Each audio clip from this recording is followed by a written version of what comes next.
This is a special podcast presentation from 700WLW.com. This is Casey Boland On Demand.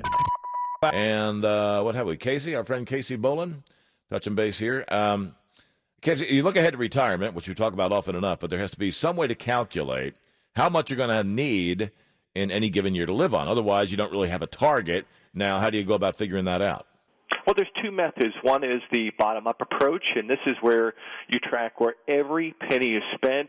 And most people, they won't do it because it's very difficult. I kind of fall in that camp as well. I'm not very good at this.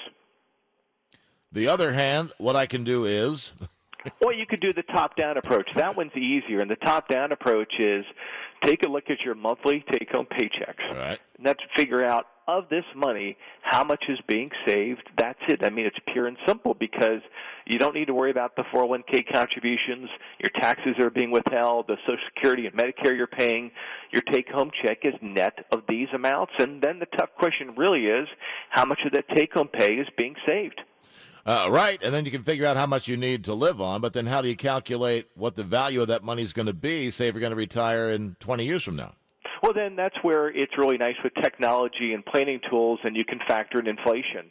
So maybe you'll figure out it's $50,000 that you need after taxes to spend right now. The tough part is you think, well, if I'm going to have 25 years in retirement, maybe I'm going to get help with half of that spending need of $50,000. Maybe it's going to come from Social Security, so I've got $25,000 need times 25 years. Here's the scary part. That's over $600,000. But you know what? There might be other adjustments in the budget that might help you. The bottom-up method, this is what's going to be helpful when you can look at expenses that may go away, such as the mortgage, money spent on kids, traveling to your job, so that expense may be able to be reduced a bit. Going out to lunch, all of those things can go by the wayside. It may, and it's a good approach to go through as well with the bottom-up approach and helping you understand now, even before retirement, what your basic expenses, your needs, versus your discretionary expenses, those wants.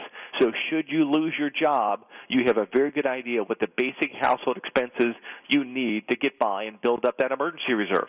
All right, makes sense to me. Casey, thank you. Have a marvelous weekend.